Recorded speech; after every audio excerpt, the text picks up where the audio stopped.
नमस्कार दोस्तों, एक बार की बात है। भाग और बुद्धि आपस में तर्क कर रहे थे। बुद्धि कहता है भाग से कि मैं बड़ा हूँ, तो भाग्य कहता है बुद्धि से कि मैं बड़ा हूँ। इस तरह से दोनों आपस में बात कर रहे थे।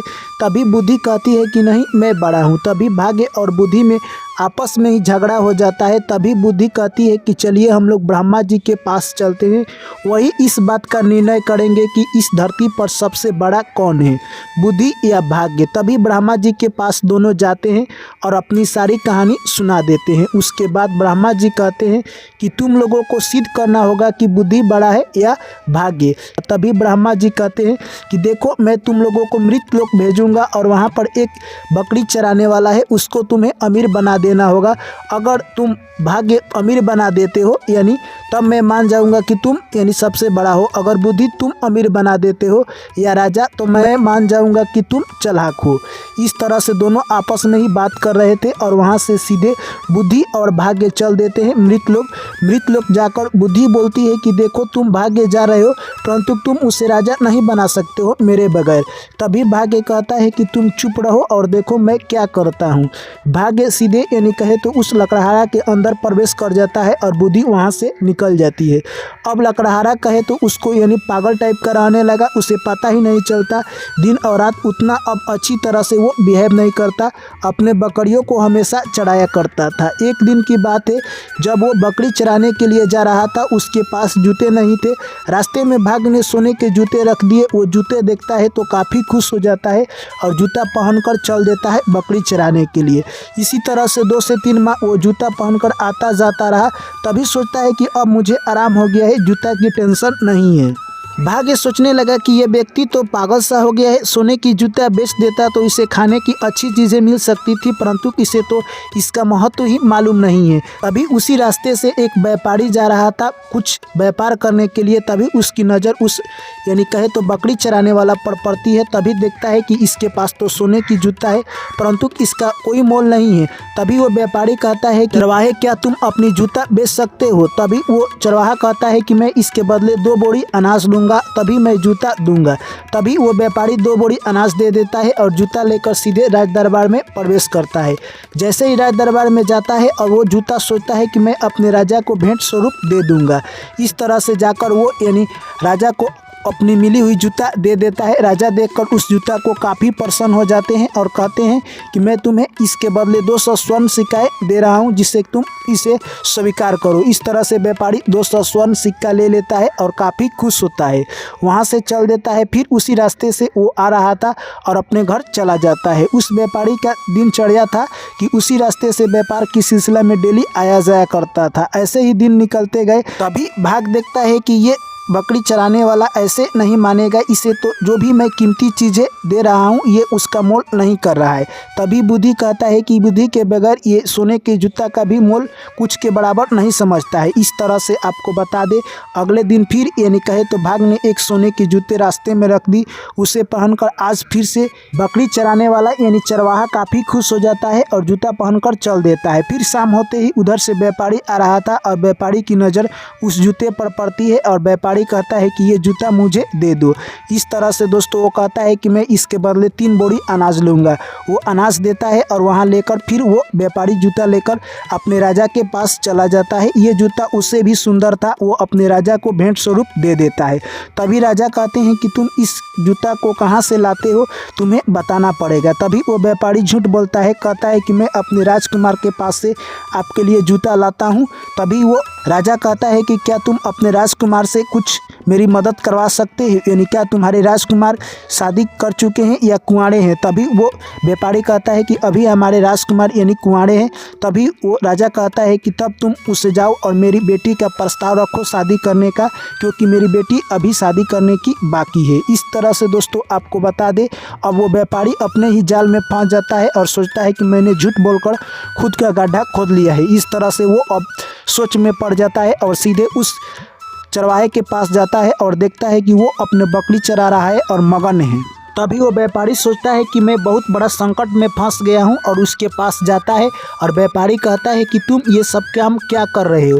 तभी वो सोचता है कि अगर मैं इस यानी चरवाहे को एक राजकुमार बना लेता हूँ तो मेरी समस्या समाधान हो जाएगी। परंतु व्यापारी के मन में यही ख्याल आता है कि क्या ये चरवाहा एक राजकुमार जैसा बन सकता है। तभी उस चरवाहे के घर व्यापारी जाता है और जाकर देखता है कि एक झोपड़ी थी। उस झोपड़ी में चारों तरफ सोने फैले हुए थे। यह सब देखकर वो सोचता है कि इसके पास कोई भगवान की शक्ति है जिसके कारण इसके घर बहुत सारा सोना चांदी है, नहीं तो ये कुछ यानी कहे तो जानता है जिसके वजह से इसके पास इतने सारे सोने चांदी है। यह सब देखकर वो सोचता है व्यापारी कि मैं यहीं पर एक बहुत बड़ा महल बनवाऊंगा और इसे ही राजकुमार बना दूंगा। तब व्यापारी अपने घर से कुछ पैसा लाता है और वहीं पर राजमहल बनाने लगा। धीरे धीरे कुछ सेनापति को रख लेता है और उस चरवाहे को कहता है कि तुम्हारी बकरी अब बेच दी जाएगी। तभी चरवाहा गुस्से में आ जाता है और कहता है कि अगर तुम मेरी बकरी बेच देते हो तो मैं यहाँ से भाग जाऊँगा, यानी मैं यहाँ पर नहीं रहूँगा। तभी बुद्धि कहती है भाग्य से कि हे भाग्य भाई, आपने देख लिया चरवाहे को अब चाहकर भी राजा नहीं बना सकते हैं। तभी भाग्य कहता है कि मैं ज़रूर बनाऊंगा, आप देखते जाओ आगे आगे क्या होता है। उसके बाद यानी कहे तो वो व्यापारी कहता है कि तुम अब यहाँ के राजा बनने वाले हो, इसलिए तुम ये सारा बकरी बेच दो। तभी वो कहता है कि नहीं, मैं बकरी नहीं बेचूंगा। जैसे तैसे मनाकर वो व्यापारी सारा बकरी बेच देता है। उसके बाद वो कहे तो चरवाहा काफ़ी गुस्से में आ जाता है। तभी वो व्यापारी कहता है कि मैं तुम्हारे लिए बहुत सारी बकरियाँ खरीद दूंगा। इस तरह से वो कहे तो चरवाहे मान जाता है। उसके बाद दोस्तों यानी कहे तो अब वहाँ पर बहुत सारे हाथी घोड़े और कहे तो कुछ मंत्री आ जाते हैं। चारों तरफ उसका पहाड़ा होने लगा चरवाहा का। यह सब देखकर वो व्यापारी से कहता है कि मेरा जीवन काफ़ी ख़राब हो गया है, मेरे आसपास बहुत सारे लोग रहने लगे हैं। और जो वो चरवाहा था उसकी माँ भी बोलती है कि तुम हमारा जीवन ख़राब कर दिए हो, क्योंकि यहाँ पर बहुत सारे लोग आ गए। इस तरह से वो व्यापारी सोचता है कि ये सारे यानी कहे तो पागल हैं, इन लोगों को समझाना बहुत मुश्किल है। उसके बाद कहे तो राजा के यहाँ से कुछ पत्र आता है उस व्यापारी के पास। तभी व्यापारी कहता है कि ठीक है, मैं आपसे आकर मुलाकात करता हूँ। और जाकर मुलाकात करता है उस राजा से व्यापारी और कहता है कि आप अपने यहाँ से पंडित और हजाम भेज दीजिए। इस तरह से पंडित और हजाम कुछ दिनों के बाद उस यानी बकरी चरवाहे के पास आते हैं और जो भी शादी विवाह का बातचीत था उसका दिन निश्चित किया जाता है। और वो पंडित महाराज कहते हैं कि आप लोग इस दिन बारात लेकर आइए। दोस्तों अब व्यापारी सोच में पड़ जाता है और बारात लेकर चलने की तैयारी कर देता है। तभी वो चरवाहा कहता है कि मैं नहीं जाऊंगा इस घोड़े पर बैठकर, क्योंकि मैं अपनी बकरी चराऊंगा। तभी वो व्यापारी कहता है कि ये तो पागल है, इसे समझाना काफ़ी मुश्किल है। तभी बुद्धि कहती है कि भाग्य भाई देखो, तुम्हारे बनाने से वो राजा नहीं बन सकता है, क्योंकि अब उसकी जान जाने वाली है और अपने ही जाल में दोनों फंसने वाले हैं। वो चरवाहा भी फंसेगा और वो व्यापारी भी फंसेगा। तभी भाग्य कहता है कि नहीं बुद्धि बहन, तुम देखते जाओ मैं आगे आगे क्या करता हूँ। इस तरह से वो बारात लेकर जा रहे थे। तभी रास्ते में एक राजा आ रहा था तलवार लेकर। यह सब देखकर कहे तो चरवाहा उतरकर घोड़े से भागने लगता है और उसके पीछे पीछे व्यापारी भी भागने लगा और उसको पकड़ने का प्रयास कर रहा था। तभी कुछ देर के बाद पकड़ा जाता है और व्यापारी कहता है कि तुम इस तरह से भागोगे तो कोई भी राजा तुम्हें मार सकता है, इसलिए तुम मत भागो। तभी वो चरवाहा कहता है कि वो राजा तलवार लेकर आ रहा है, वो मुझे मारेगा तो नहीं। तभी व्यापारी कहता है कि कोई भी राजा तुम्हें नहीं मार सकते। इस तरह से दोस्तों आपको बता दे वो व्यापारी बारात लेकर पहुंच जाता है और उसके बाद वहां पर शादी संपूर्ण होती है। और उसके बाद सभी लोग यानी कहे तो अपने अपने घर चले जाते हैं और राजा कहते हैं कि ये मेरे दामाद जी यहीं पर रहेंगे और मैं इसे अपना महल दे रहा हूँ। इस तरह से मंत्री अब अलग अलग रहने लगा। दोस्तों आपको बता दे जैसे ही रात्रि में यानी कहे तो उसका सोने का समय आता है, तभी उसकी पत्नी उसके लिए यानी कहे तो सज धज कर आती है। जैसे ही आती है कमरे में अकेले देखकर अपने पत्नी को डर जाता है और सोचता है कि मेरी जो दादी माँ कहा करती थी कि रात्रि में एक स्त्री आएगी सज कर, वो किसी की भी जान ले सकती है, यानी वो भूतनी हो सकती है। इस बात को जैसे ही उसके दिमाग में आता है वो गेट खोलकर भाग जाता है और जाकर एक नदी में फांस जाता है। जैसे ही नदी में उसकी मौत दिखाई देने लगती है, नदी से बाहर निकलकर आकर किनारे पर बैठ जाता है।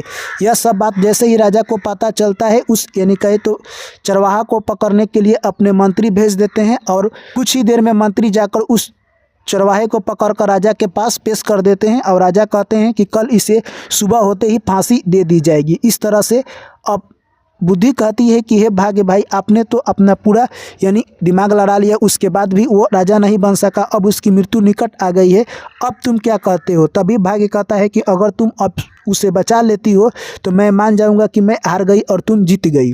तभी बुद्धि कहती है कि ठीक है, और बुद्धि जाकर उसके अंदर प्रवेश कर जाती है। जैसे ही सुबह होता है, राजा के सामने उस यानी कहे तो चरवाहे को पेश किया जाता है। तभी चरवाहे के अंदर अब बुद्धि आ गई थी, अपने बचने का बहुत सारा उपाय ढूंढ लिया था और राजा से कहता है कि हे राजन, मेरा क्या कसूर है, मैं आपका दामाद हूँ, मैंने आपके लड़की के साथ जो भी किया है मैं उसके बारे में कुछ बोलना चाहता हूँ। जैसे ही मैं अपने सुहाग वाले रात में कमरे में बैठा हुआ था, जैसे ही मेरी पत्नी आई, तभी नदी में किसी डूबने का आवाज़ आया। और मेरे समाज में यही प्रथा है कि अगर आपके सुहाग रात के दिन वाले कोई नदी में डूबकर मर जाए तो वो आपके लिए यानी कहे तो हानि पहुंचा सकता है। इसलिए मैं उसको बचाने के लिए अपने पत्नी को छोड़कर दौड़ कर गया, तभी तक उसको बचाया और नदी से निकाल कर उसे घर भेज दिया। और जैसे ही मैं बैठा रहा, तब तक आपका सैनिक गए और मुझे पकड़ कर लेकर आ गए। इस बात को सुनकर राजा अपने सर नीचे झुका लेते हैं और उसकी पुत्री भी माफ़ी मांगने लगती है। इस तरह से तभी बुद्धि कहता है कि देखा तुमने भाग्य, किस तरह से मैंने उसको बचा लिया और वो वहाँ का साम्राज्य बन गया। तब ब्रह्मा जी ने यानी क्लियर कर दिया और उन्होंने बताया कि इस धरती पर सबसे बड़ा बुद्धि है। तो दोस्तों ये कहानी यहीं पर समाप्त होती है। ये कहानी आप लोगों को दोस्तों कैसी लगी कमेंट करके जरूर बताएं। वीडियो अच्छी लगी तो वीडियो को लाइक करें, दोस्तों के साथ शेयर करें, चैनल को जरूर सब्सक्राइब करें। आप सभी का दिल से बहुत बहुत धन्यवाद। जय श्री कृष्ण, राधे राधे।